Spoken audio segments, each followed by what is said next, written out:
Hi, everyone. Coach Stefan here, and welcome to episode 16 of the Journey Running Podcast. Really excited for today's episode. I am recording this on Saturday, November 16th. And as I speak here, multiple race lotteries for the 2025 season are open and underway. That includes the Western States 100 lottery, the Hard Rock 100 lottery, and in a few weeks here, the Leadville 100 lottery will also be opening, which I would say are the three biggest lotteries in the sport of ultra running. There are even some lotteries that have already happened for the 2025 season, such as the Hurt 100 lottery, which opened in August. To be fair, though, Hurt is in January, so it makes sense why that lottery is so early in the 2024 season. Before we get started, I just want to remind everybody, well, first I want to say welcome to the show. If this is your first time listening in, if you are not aware, I am your host, Stefan Schuster. I am a coach and ultra runner, a registered dietitian.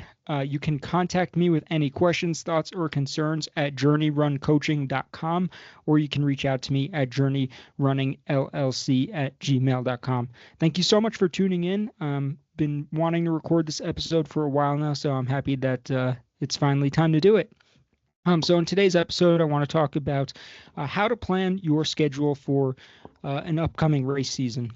With 2025 nearby, there's a few topics that I want to cover. So first, we're going to talk about figuring out your priorities. I want to talk about how often to race. I want to talk about knowing yourself and knowing what excites you. I want to talk about knowing that you don't have to race every single race that you're signed up for. We'll talk a little bit more about what that means in a moment. What lotteries do you want to enter? And also knowing what your budget is, among a few other things here. But let's get started. So, first thing that we all need to do when we're getting ready for an upcoming race schedule is figuring out what our priorities are. What I recommend doing is opening up, just like a basic Excel spreadsheet and writing out all the races that you are interested in or that excite you for one reason or another. Know what's important to you. Know what your short-term goals are as well as your long-term goals. And what I mean by that is, like, I'll use myself for an example. I personally have a goal of running 100 milers over the course of my ultra running career. I don't really care if it takes me 20, 30, 40, 50 years to accomplish that goal. But because I know that that is a long-term goal of mine, I know that signing up for 100-mile races takes priority over other events. I also have a goal of running an ultra, preferably a 100-miler, in every state in the U.S. With those two goals in mind, it makes it a lot easier for me to weed out what races are of interest to me versus what races are not. I really like the 100-mile distance. But you need to know what your long-term goals in the sport are if you are planning for an upcoming race season as well. You need to know what excites you, right? What's important to you. Maybe your favorite distance is the 50K, the 50 miler. Hell, it could even be the 200-mile distance. But you need to know what is important to you. And what I recommend doing is writing down all those races on an Excel sheet and just start there. Write out everything that you want to do. That doesn't mean you're going to do it all next year, but that helps you putting pen on paper really helps you, or I should say keys into an Excel document helps you understand what is going to be next for you. The other thing that is really helpful to do is figuring out which of those races that you write down on your Excel sheet do you actually want to race. And this is a topic that's really important to me. Not every race that you run, you don't have to race every race that you run. You can run some races for fun. You can run others for time, like a distance PR, like I want to run my fastest 100K PR, or you can even run some races to be competitive with yourself or friends or other people, and you can actually shoot for a place. It doesn't really matter what your time is that much if you're just trying to, if your goal is to win a race, you hit your goal of winning or you didn't. So I think that's really important because that means that not every race that you run, you're going to be putting the same amount of effort into. For example, if you are running a 100K in, say, mid-June and your goal is to go to this 100K and have as much fun as possible, your recovery after that 100K is not going to take as long as if, for example, you're running a 100 miler in or even that same 100K in June, and you are trying to go as hard as you possibly can. The harder you go at a race, the longer your recovery is going to take. And that also impacts what other races you can put onto your calendar for a year. And this also kind of brings up the topic of like, how often do you want to race every single year? We see people like Andy Glaze or trail running with Simon Gerard. That is, he runs like 100 miler. I think he's been running 100 every month for the last like 2 years. I think those are two great examples of individuals. I'm trying to think of some more. There's like Pam Reed. There is Van Fan that I'm aware of, who all four of those individuals run a lot of races every single year. But one thing that all of those individuals have in common is that they display an immense amount of self-restraint and knowledge of self when they are running their races. And what I mean by that is all four of those individuals, yes, they run a lot of ultra marathons, right? But they're not going to races to win every single race that they are doing. Or really, I don't think any of those four individuals go to a race with the plan to win a race at all.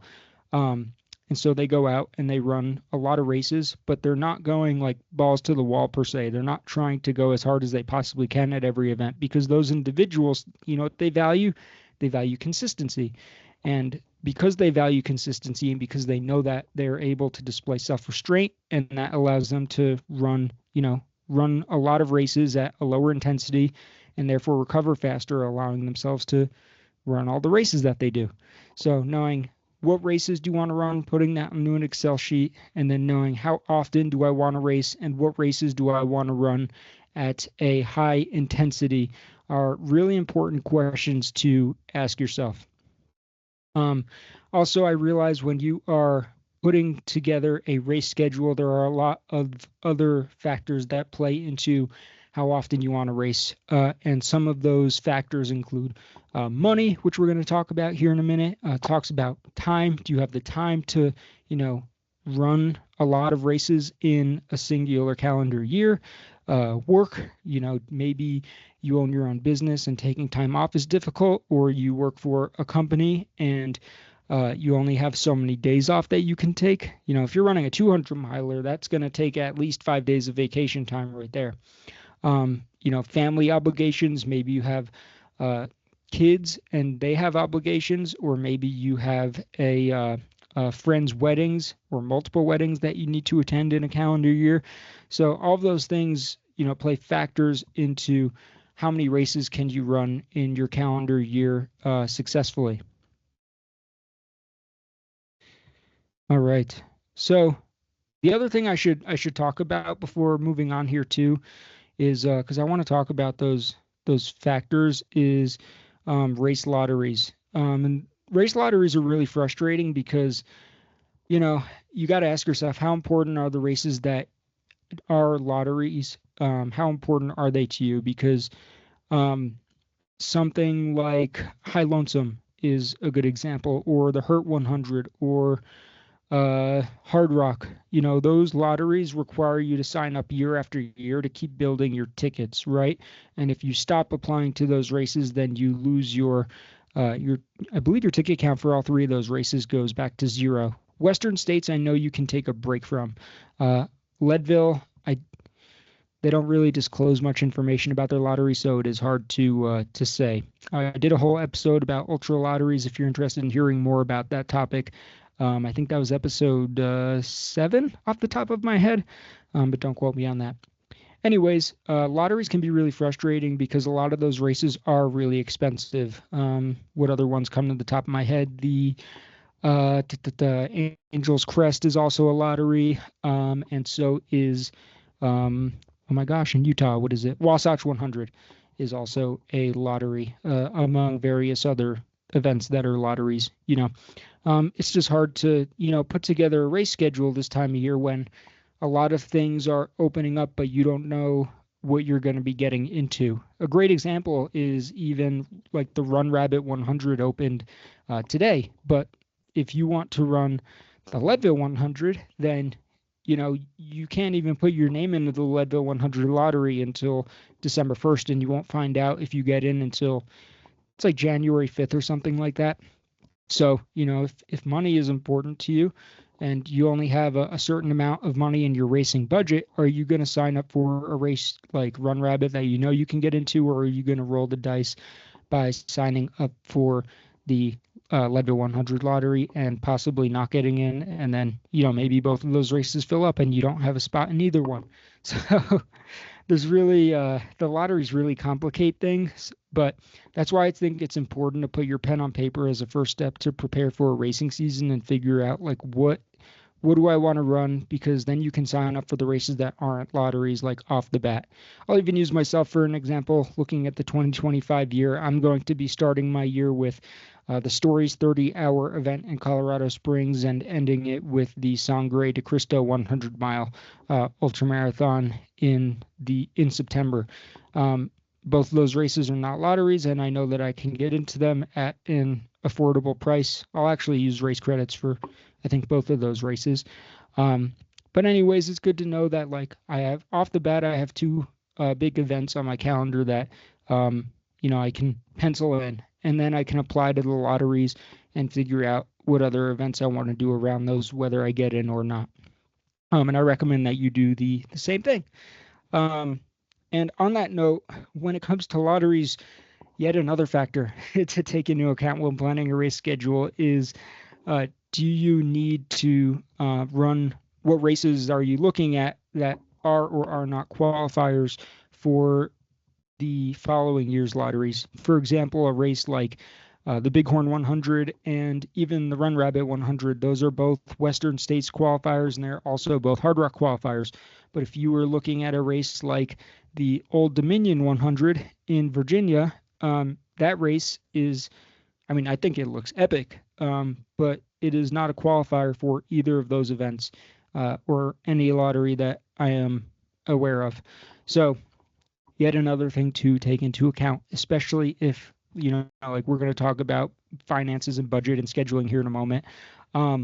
Especially if you can only run a limited amount of races, are you going to spend your time and money training for an event that is not going to qualify you for a longer term goal like Western or Hard Rock?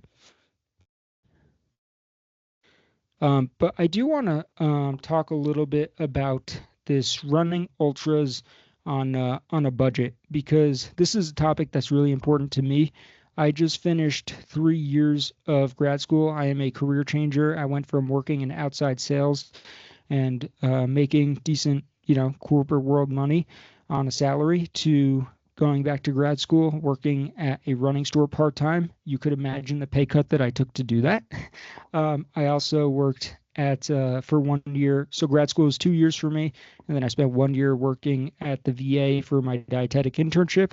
It's basically a residency program. I was not paid for 10 months of my work there. That's just part of what I had to do to become a registered dietitian. But anyways, I say that because I know what it is like to have to plan an ultra running schedule when you are on a budget. And maybe you are not a career changer, but maybe you are a parent and you are responsible for maybe you're a father, and your goal as a father is to be the provider of your family and put food on the table and make sure everybody's got, I don't know, clothes, housing, all that stuff. You have a lot of finances that you need to take care of that are more important than your race budget, is all I'm trying to say. Maybe you're in that situation and your race budget is limited because of something like that. Maybe you are actually a career changer like me. Maybe you are not a career changer, but you're a 23-year-old who is in undergrad, or you're in grad school and you just have a lower budget, or maybe you're trying to start your own business and you're in the early stages and money is tight. So let's talk about what you can do if you're in any one of these potential situations. And also, I do want to note before I even talk about like how you can pay for races on like a cheaper budget, let's just also recognize the fact that race entries have gone up quite significantly over the last few years. A good example that I can think of off the top of my head is the Bear 100. So I got into ultra running in 2018. 2019 onwards is when I was really consistent, but in 2019, 2020, you could sign up for a 100 miler for, I would say 300 to 350 was a very average price. But nowadays that price is increasing. One such example was the Bear 100. I ran the Bear 100 in 2020 and I ran it in 2024. In 2020, including the ultra sign up registration fees and because the Bear's a point-to-point race, I paid for a shuttle ticket both times I ran it. So my pricing for the same race experience, both in 2020 and 2024, the total price was $260 in 2020 to sign up for the Bear 100, and then in 2024 the race cost me $400, which is 140 divided by 4, so that's $35 increase a year. I know inflation has gone up, but inflation is not $35 a year as that's a significant amount of money every year. Inflation is not that high on a $260 race, or what started as that. Though I know it's selling out, so you could argue from the business perspective, if the race is selling out, then they have a reason to keep charging more because it still is selling out. Last year, the wait list, even at a $400 price tag, was full. I think there were like 500 people on the Bear 100 wait list within like 4 hours of the race opening. So, there's that argument too. I love that race. I'm not knocking it in any way, shape, or form. My point is race entries have gone up significantly over the years, and that was the one example I could think of off the top of my head. But also recognize that travel can, but does not always have to be expensive. Not every race is in your backyard. Rental cars can have gotten a lot more expensive since 2020. Hotels, if you need a hotel, I'm not really a big fan of hotels. I'm a dirtbag. I recommend sleeping in your car. But yeah. And then let's talk about some ways that you can make races more affordable.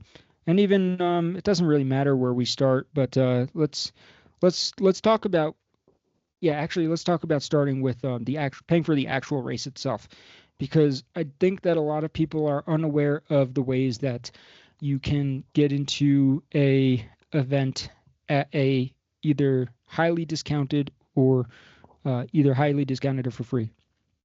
So there are a lot of ways that you can run ultra marathons these days, either highly discounted or for free. And those include, but are not limited to, using volunteer credits. You can ask for race entries for, holiday gifts like Christmas or Hanukkah. If you have a birthday or a graduation coming up, you can you can do trail work. Actually, some races will give you credit, not necessarily for volunteering at their races, but for doing trail work. You can even, one thing I've also done as a coach is I offered some free coaching to a race series in Colorado and got a free race out of offering free coaching to one of their athletes. So, even if you're not a coach, there's ways that you can be creative. You can say to a race director, hey, I'm in this situation. I do to run in your race for free because I am limited on money. They might tell you, hey, I need help with social media. Can you help me with that? They might tell you to come volunteer at an event. They might tell you to go do trail work. But you can also be creative and say, like, well, what if I write some articles for your website or for your social media? What if, maybe you're not a coach, but maybe you have been in the sport for a while, or maybe you have a degree in nutrition and you can offer mentorship to that race director's athletes and say, well, if I mentor 1, 2, 3 athletes for a certain amount of time, that's going to improve the experience they have at your race. And that looks good for you as a race director. Could I get an entry for maybe doing something like that? So there's a lot of ways that you can really be creative about getting into events. Those are the main ones off the top of my head. But like I said, be creative. We all have different strengths and weaknesses and skill sets. So, there are a lot of things that you can maybe offer to a race director that I can't. Like if you're a graphic designer or if you know SEO, you can help race directors with that kind of stuff for their business. Like that's just not something that I could personally offer because I don't know how to do that stuff. Um, but yeah, so those are some really good ideas. There are also other ways that you can save money when you are preparing to go to an event, because not every event, like I said, is in our backyard.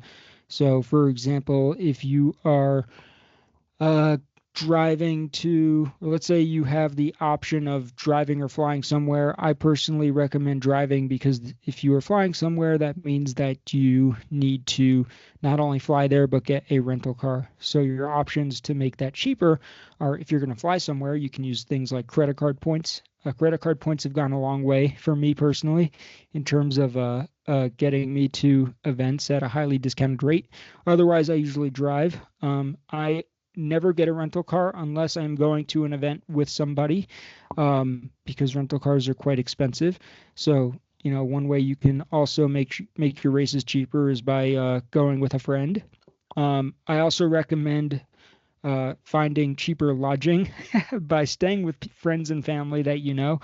I, over the last few years, have not run any races in a place that required me to both fly and get a rental car for myself alone. For example, I ran Cascade Crest last year in 2023, and I flew there on credit card points, and I stayed with family in Seattle. All I paid for on that trip was like $10 for like a train ticket to get a little bit closer to my family for them to pick me up. And then I ran the Cascade Crest 100 with my friend Joel, and he was my carpool like to the race, back from the race, and to the airport. And like I gave him a few bucks for gas, but like overall, even though I live in Colorado, that ended up being a pretty cheap race for me, and I paid for the race with uh my parents. Um, they gave me some money for Christmas that year, and that's what I asked them for my Christmas gift. So there are ways to run races in other places without spending a boatload of money. And it's also cool because you get to, go see friends and, see what their lives are looking like. Like I ran the San Diego 100 also last year, and I stayed with one of my best friends that I've known since like second grade in San Diego after the race. And, just I didn't have to like pay for a hotel to take a shower, which was nice. And I also got to go hang out with a friend. So it's kind of like a two for one getting to go there. And I paid for, once again, the flight to San Diego with credit card points. Don't go into debt. I'm no financial advisor. I'm not recommend going into debt. Always pay your credit card bill on time. That's really important. But there are a lot of ways, like I've been talking about here, for you to, make running cheaper. And also know that like you don't need a $200 hotel bedroom before a race. I want to make that point as well. I slept in my car I think I slept for like 9 hours before the Moab 240 last year. Um, and I slept great. And I just set up the back of my car with a sleeping bag and a sleeping pad, and had great sleep before a 200-mile race. The further you go, the more of a dirtbag you probably are anyway, so suck it up. And it's really not like too bad. I slept in my car at a campsite before the Bear 100 this year. I've slept in my car before most hundreds. Slept in my car before Silver Heels this year, and I won. I slept in my car before Silver Heels in 2022, and I won. Sleeping in a comfy ass hotel bedroom doesn't guarantee that you are going to feel or run any better. And I also paid for the Moab 240 with volunteer credits. So the only thing I paid for that race was gas to get to Moab and back. Telling you, there's a lot of ways that you can do it. You just got to be creative. The other thing, though, I want to note is like, I talked about staying with friends and, um, carpooling and stuff like that. That, I don't want to underestimate the value that your friends are providing you when they are generous enough to let you do stuff like that. So I think it's really important to remember that if you are going to go that route, that you need to pay it forward when you are done. There are times in our life that are easier to give than others. Like when you are a broke grad school student, that is a time in your life where it's really hard to give money or time to other people around you because you just don't have a lot of resources. Your energy is being spent on school, on work, on training, and on all the other minutia in your life. But it's if you're going to ask for favors from others, it is your job to pay it forward when you are done. So let people sleep on your couch. Pace your friends at races. Volunteer without using volunteer credits, because every time you use volunteer credits, the race director is essentially sacrificing part of their salary to let you run for free.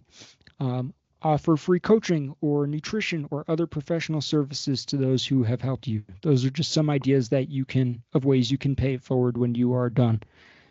So I covered a lot in, I feel like, a short amount of time here.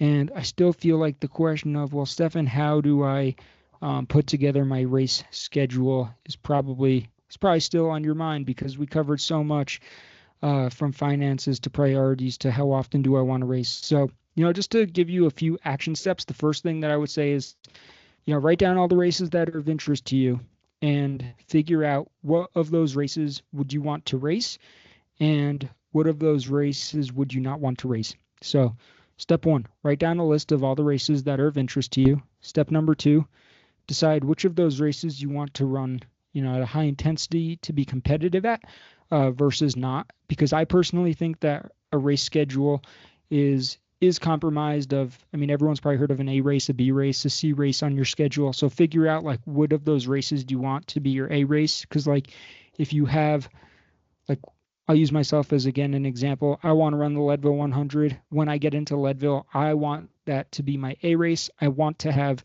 probably 8 to 10 weeks to fully dedicate myself to training for that event, because I've applied to the lottery like 5 times and not gotten in. So I want to take advantage of when I do get in, like making the most of that opportunity. So I, for example, know that like Leadville would be an A race, but if I also want to run, like I do want to run the Year A 100, that's also an A race, but I don't want to do both of those in the same year because they're only a month apart from each other. And you need to figure out like which A races are you going to prioritize next year versus, not, because maybe next year I get into Leadville and that means Year A will be a 2026 goal for me. So you need to figure out like what goals are immediate versus what are not. You could do the opposite and, get just Year A is not a lottery. You could just sign up for it next year and then run Leadville the year after, or I could, it's just, you got to figure out what you want to do now. Life is short, but we also have a long time to get this stuff done. Part of the fun of ultras is like you have a long time to get it all done. So I keep going back to this, but figure out your list, figure out what races you want to run as a race and competitively versus not. And then step 3, I would say, is figure out, oh shoot, what was I going to say? I had a thought and I lost it.